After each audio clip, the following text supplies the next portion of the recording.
تو آپ نے فرمایا اس جہت سے یہ معاملہ ہے، اس جہت سے یہ عبادات ہے۔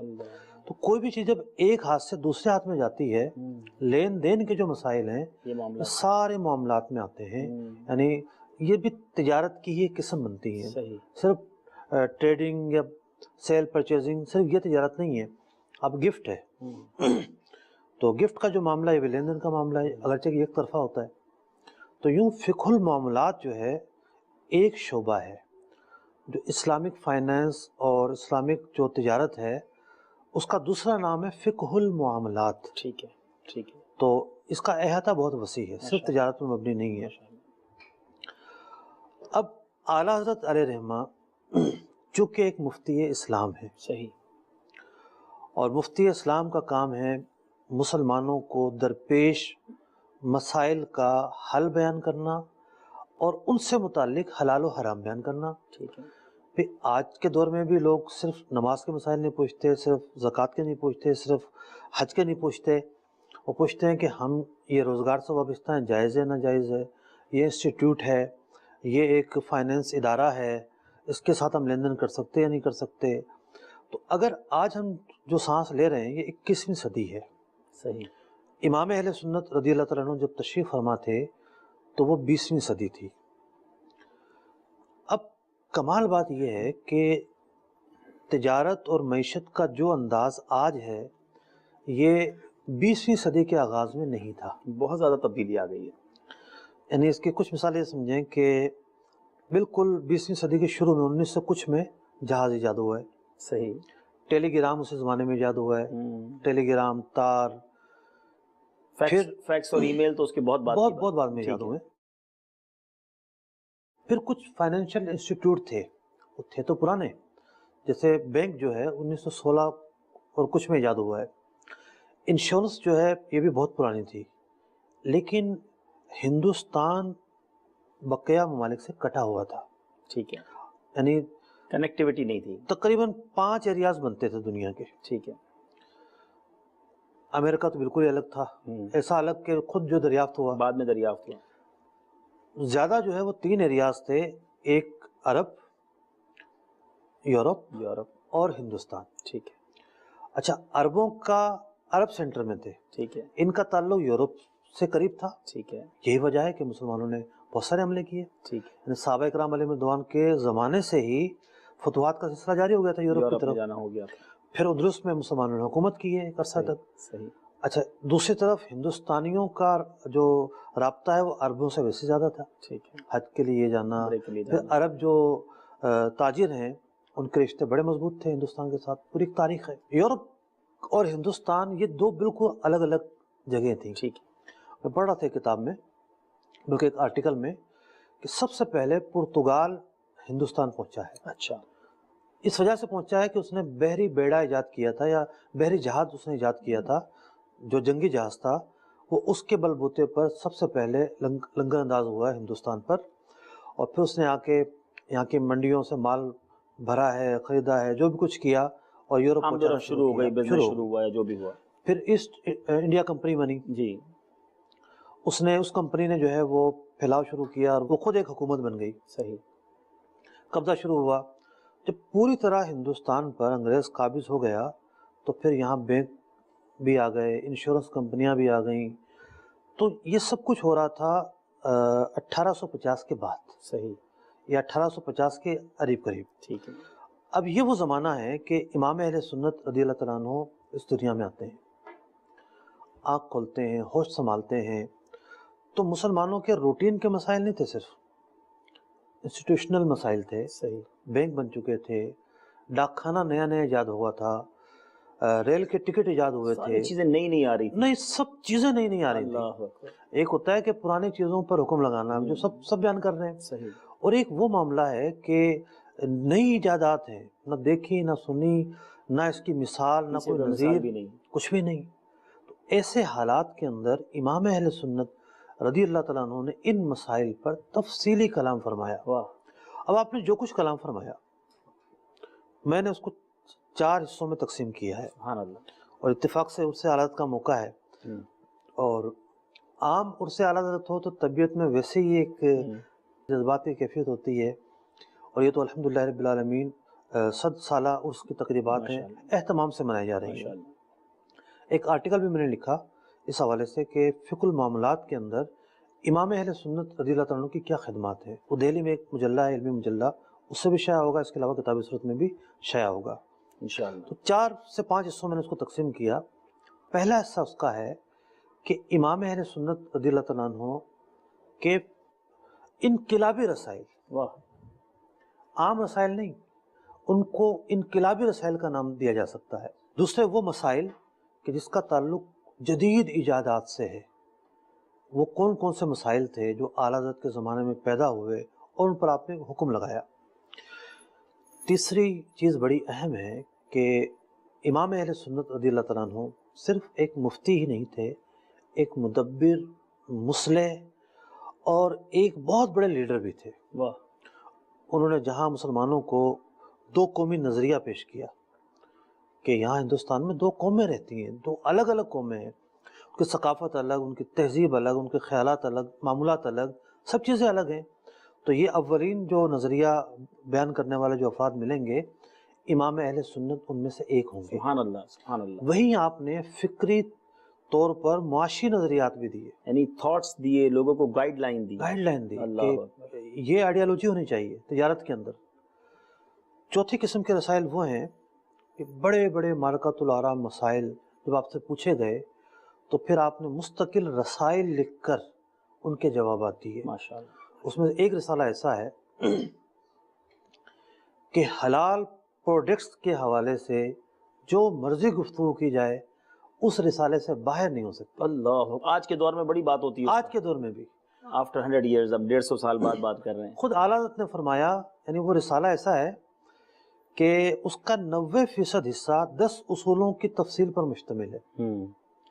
10 اصول بیان فرمائے، یعنی حلال پروڈکٹس کا تجزیہ کرنے کے لیے، ان پر حکم لگانے کے لیے، نتیجہ اخذ کرنے کے لیے۔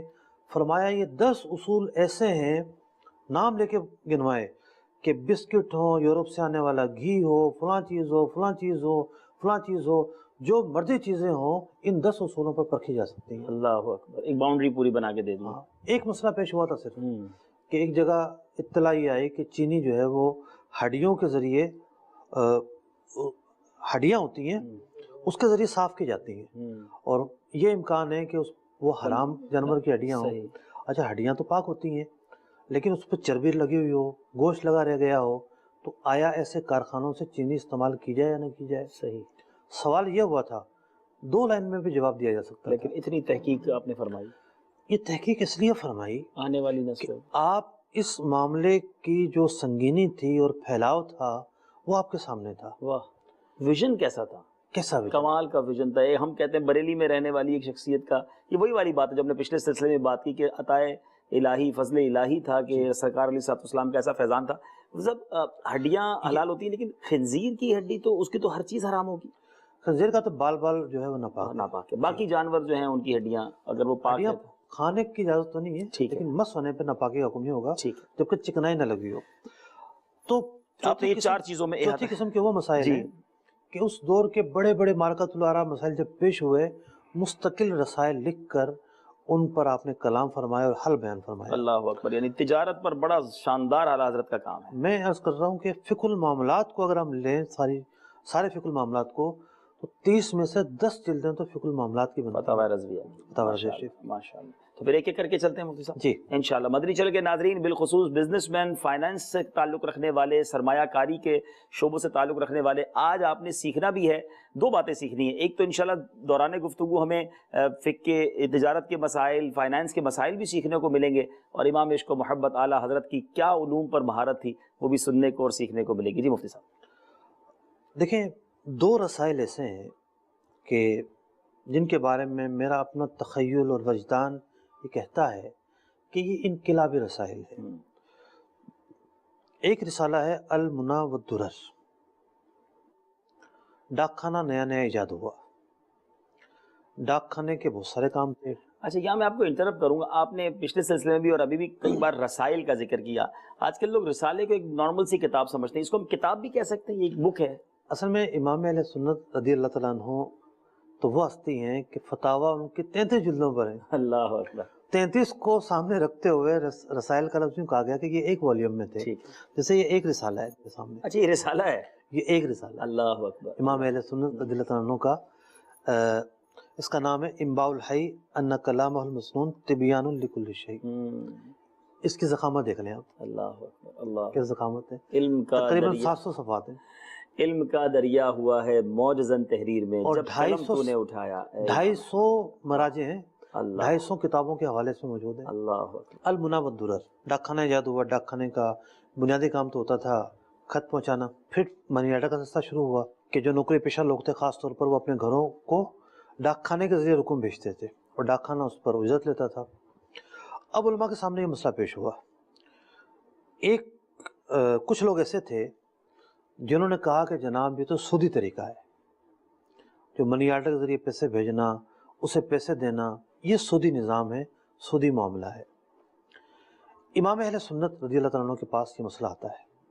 آپ حیران ہوئے کہ جن لوگوں کو فتویٰ دینے کی اہلیت نہیں ہے وہ فتویٰ دے رہے ہیں. اللہ اکبر. اب اس رسالے کو انقلابی کیوں کہا گیا؟ ایک وجہ تو اس کی یہ کہ امام اہل سنت رضی اللہ تعالیٰ عنہ نے ایک تجزیہ کیا پورے سسٹم پر کہ ڈاک خانے کا اسٹرکچر ہے کیا. اللہ اکبر. آج آپ دیکھیں کوئی بھی جدید مسئلہ ہو, جیسے بٹ کوائن ایک جدید مسئلہ ہے, تو بٹ کوائن پر علماء حلال و حرام کا حکم کب لگا سکتے ہیں؟ جب پورے اسٹرکچر سے واقف ہو. اسٹرکچر سے واقف نہیں ہوں گے نہ حلال کہہ سکیں گے نہ حرام کہہ سکیں گے. صحیح. اسٹرکچر سے واقفیت ضروری ہے. اس طرح کے ادارے پہلے زمانے میں نہیں تھے. صحیح. کمپنیاں نہیں تھیں. یورپ میں ہوں گی, ہندوستان میں نہیں تھی. ڈاک خانہ پہلی بار ڈاک خانہ آیا اور ایک انویسٹمنٹ کا ایک ذریعہ بنا, اس میں اور بہت سے کام ہوتے تھے. تو اعلیٰ حضرت نے اس پورے ادارے کا ایک تجزیہ فرمایا. یہ ادارہ اصل میں یہ ہے, اور ایک فقہی جائزہ اس کا بیان فرمایا. فقہی جائزہ بیان کرنے کے بعد پھر فقہی مشکلات کو سامنے رکھا اور رسالے میں لکھا کہ یہاں اگر ہم اس کو یہ قرار دیتے ہیں کہ جناب یہ ڈاک خانہ ایک مزدور کی طرح ہے جو ایک کام کرنے پر مامور ہے, اس کام کرنے کے سے اجرت دی جاتی ہے, لیکن مزدور سے اگر کوئی چیز گر جائے, ٹوٹ جائے تو پیسے نہیں لیے جاتے. ڈاک خانہ تو ہر صورت میں واپس کرے گا. اس کا کیا جواب ہوگا؟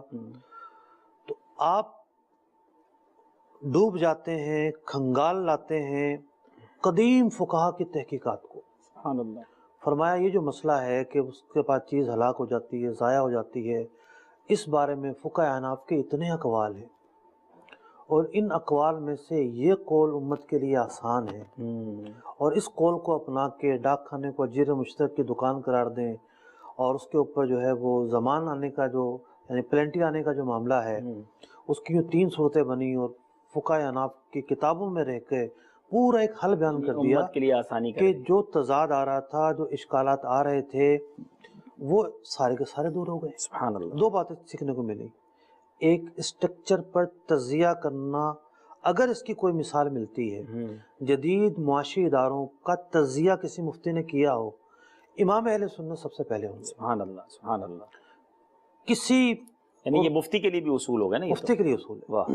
یعنی امام اہل سنت کے دور کے اندر کوئی ایسا شخص نہیں ملے گا جس نے اس طرح کے جو ادارے تھے اس کا تجزیہ بیان کیا ہو اور ایک ایک چیز کو پرویا ہو. اعلیٰ حضرت نے کیا ڈاک خانے والوں سے ملاقات کی ہوگی, کیا خود گئے ہوں گے, یہ سب کیسے ڈیپ میں کیسے جاتے تھے؟ دیکھیں امام اہل سنت رضی اللہ تعالیٰ عنہ ایک مرجع الخلائق تھے. صحیح.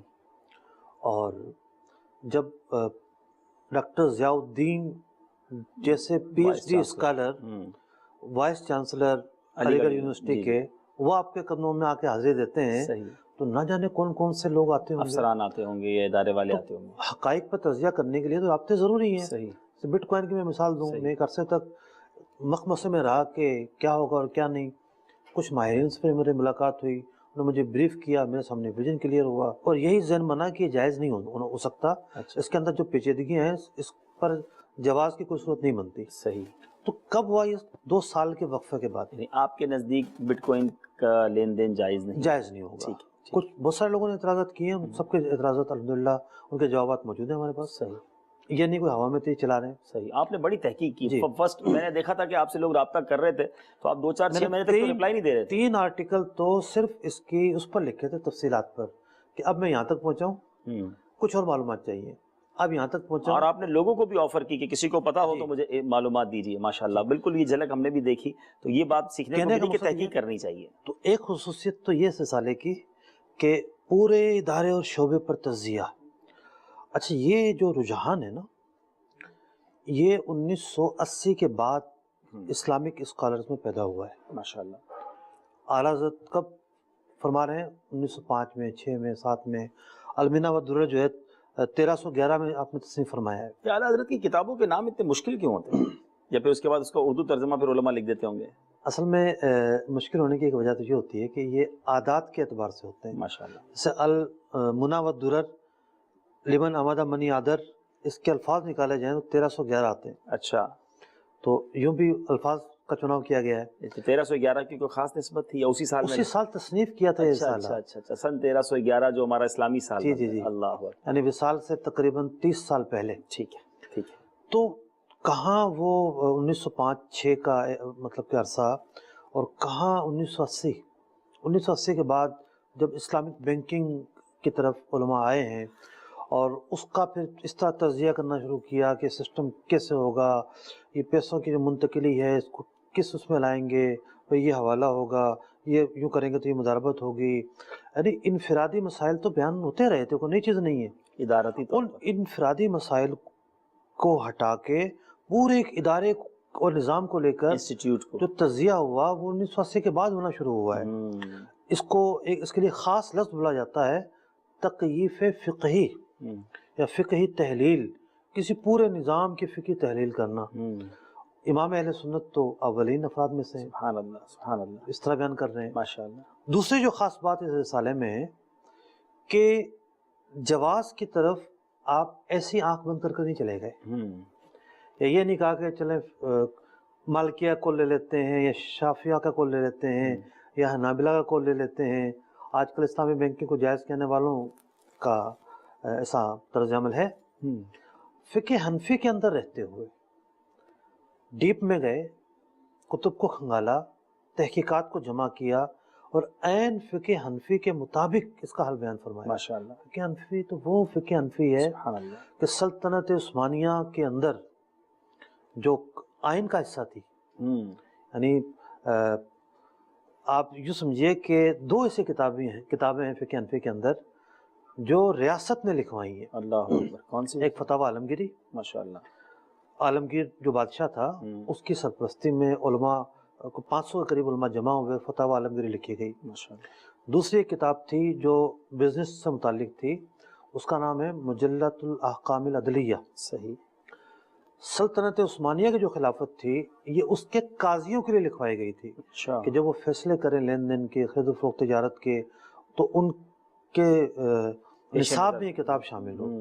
تو فقہ حنفی تو وہ وسیع مطلب کہ مذہب ہے کہ جس کے اندر ہر چیز کا حل موجود ہے. تو آپ نے حل بیان کر کے بتایا. میں عرض یہ کر رہا تھا کہ سسٹم کو نہ سمجھنے کی کیا غلطیاں ہو سکتی ہیں. ایک فون کمپنی نے ایک پروڈکٹ لانچ کی، بھائی فلاں لون. کچھ انہوں نے کہا کہ اچھا یہ لون ہے اور واپسی میں زیادہ لوٹایا جاتا ہے، انہوں نے سود کا حکم بیان کر دیا. کچھ علماء نے جب اس کی گہرائی پر عمل کیا تو کہا لون تو ملتا ہی نہیں ہے، لون تو کہیں جیب میں نہیں آتا. سروس ملتی ہے. سروس ملتی ہے نقد میں، یعنی پری پیڈ میں کیا ہوتا ہے کہ پہلے پیسے دیتے ہیں پھر سروس لیتے ہیں. یہ ادھار سروس دے رہی ہے کہ بھئی ادھار سروس اس ریٹ کے مطابق استعمال کریں، اور وہ تھوڑا مہنگا دے رہی ہے. تو سود کہنے والے اس لیے سود کہہ گئے اسٹرکچر پر نگاہ نہ کی. اللہ اکبر. اور جنہوں نے سود نہیں کہا انہوں نے اس کی ماہیت اور حقیقت کو پرکھا. یہ اسلوب امام اہل سنت کے اندر ملتا ہے. اور یہ جو رسالہ ہے المنہ والدرر، یہ پڑھنے سے بندہ یہ چیزیں سیکھتا ہے. واہ. تحقیق کیسے کی جاتی ہے، کیسے کی جاتی ہے، انسٹیٹیوٹ پر، اداروں پر تجزیہ کیسے کیا جاتا ہے. تو اس اعتبار سے یہ رسالہ ایک انقلابی رسالہ کہلا سکتا ہے. دوسرا رسالہ جسے میں انقلابی رسالہ کہتا ہوں، ٹھیک ہے، وہ ہے کفل الفقیہ الفاہم.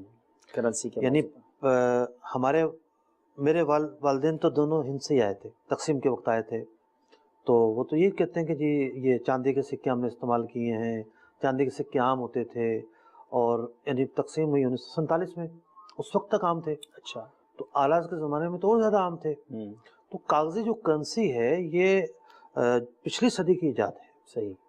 اس سے پہلے چاندی کے سکے، سونے کے جس کو ہم سکے، درہم و دینار کہتے ہیں۔ درہم و دینار، ٹھیک ہے، یا ایک اور چیز ہوتی تھی اسے فلوس کہتے تھے، ٹھیک ہے، وہ تانبے وغیرہ کے دھات سے بنائے جاتے تھے۔ ٹھیک ہے۔ تو چونکہ وہ میٹل تھے، سونا چاندی نہیں تھے، وہ خود ایک مال تھے۔ جب پیپر سامنے آیا تو کئی طرح کے سوالات ابھرے۔ بڑا یونیک ہوگا ان لوگوں کے لیے جن کے پہلی بار کرنسی کے طور پہ پیپر آ گیا۔ پیپر آ گیا، اللہ اللہ۔ ٹھیک ہے نا۔ اب جب پیپر سامنے آیا تو 2 سوال قائم اور ہوئے۔ اب تو پیپر لیس کرنسی والا دور آ رہا ہے۔ جی ہاں، جی، جب پیپر آیا تو 2 سوال قائم ہوئے صحیح، کہ یہ گڈس ہے یا یہ کرنسی ہے۔ ٹھیک ہے۔ زیادہ تر لوگوں نے اس کو گڈس مانا کہ ٹھیک ہے بھئی یہ گڈس ہے، سامان ہے، کرنسی کیسے ہو سکتی ہے؟ اس پہ تو یہ لکھا ہوتا ہے کہ ریاست جو ہے وہ یوں کرتی ہے، یوں کرتی ہے، یوں کرتی ہے۔ کچھ لوگوں کا ہندوستان میں یہ موقف قائم ہوا کہ اصل میں یہ رسید ہے، یہ سونا جو گورنمنٹ کے پاس ہوتا ہے اس کی رسید ہے یہ۔ اس کے مقابلے میں یہ رسید ہوتی ہے۔ آج کل تو وہ دور ہی ختم ہو گیا ہے، اب سونے کی بنیاد پر نوٹ پیسہ نہیں چھاپے جاتے۔ جی جی جی۔ کئی بعض ملکوں میں ایسا ہوتا ہوگا، سب جگہ ایسا نہیں ہے۔ اس دور کا یہ دشوار ترین مسئلہ تھا، بالکل نیا مسئلہ، بالکل نیا مسئلہ۔ امام اہل سنت رضی اللہ تعالیٰ عنہ سفر حج کے لیے پہنچتے ہیں مکہ مکرمہ، وہاں آپ سے سوال کیا جاتا ہے۔ 12 سوالات آپ کے سامنے پیش کیے گئے نوٹ کے تعلق سے۔ یعنی ساری دنیا میں یہ آ چکا تھا، عرب دنیا میں بھی یہ پہنچ چکی ہوگی انٹرنیٹ کرنسی۔ تو وہاں کے علماء کہنے لگے کہ ہمارے پاس کوئی ایسی دلیل نہیں مل رہی جس پہ ہم اسے حکم لگا سکیں۔ تو 12 سوالات تھے کہ کیا یہ مہر بن سکتا ہے، کیا اس کے ذریعے زکوٰۃ ادا کی جا سکتی ہے، کیا بے سلم ہو سکتی ہے، کرنسی ہے یا نہیں ہے۔ تو یوں کر کے 12 سوالات جو بنیادی طور پر جس کے جوابات کھول کر رکھ دیتے کہ اس کا حکم کیا ہے۔ امام اہل سنت رضی اللہ تعالیٰ عنہ نے یہ سارا تصنیف فرمایا، واہ، اور یہ ثابت کیا کہ نوٹ گڈس نہیں ہے، نوٹ رسید بھی نہیں ہے، کرنسی ہے، یہ مال بھی ہے، اور مال بھی وہ جو کرنسی ہو۔ اللہ۔ مال کے 2 قسم ہیں نا، گڈس بھی مال ہی ہوتا ہے، لیکن یہ کرنسی ہے۔ میں دعوت فکر دے رہا ہوں کہ فقہی طور پر کوئی جا کر دیکھے اور تلاش کرے کہ اس پر جو حکم لگایا گیا کرنسی کا، کیا امام اہل سنت سے پہلے کسی نے تفصیل سے بیان کیا؟ اللہ اکبر، یعنی تو پوری امت پر احسان ہو گیا نا۔ پہلے شخص ہیں جنہوں نے یہ قرار دیا کہ یہ کرنسی ہے۔ یعنی جو مسلمان ہے نا، مومن، عام مومن، اس کے متعلق کہا گیا کہ وہ اپنی فراست سے دیکھتا ہے، اور یہ تو وہ مومن تھے جو اللہ تعالیٰ کے ولی تھے۔ تو انہوں نے جو ادراک کیا، جو تجزیہ کیا، جو حقیقت شناسی کا مظاہرہ کیا، دلائل کی روشنی میں کرنسی کا حکم لگایا۔ اب دنیا میں بڑے کیا بڑے ہوا؟ عرب علماء نے اس کی تصدیق کی۔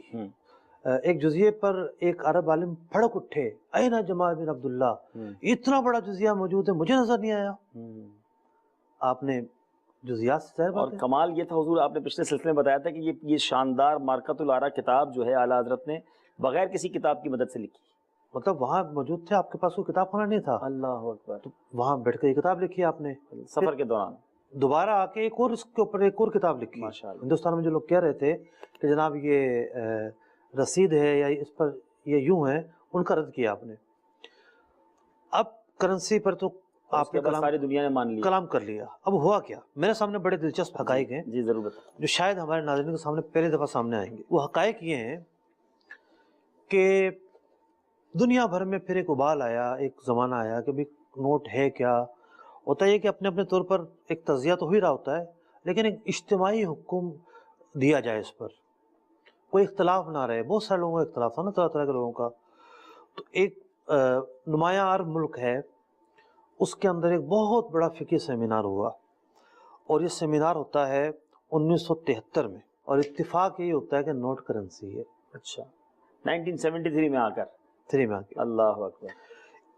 ایک بہت بڑی فقہ اکیڈمی ہے جس کے اندر اسلامک بینکنگ کی بنیاد رکھی گئی ہے، جدہ فقہ اکیڈمی۔ میں یا دارالفتہ سنت نے اسلامی بینکنگ سے اتفاق نہیں کیا ہے، ہم یہ کہتے ہیں کہ گاڑی ٹریک پر ہے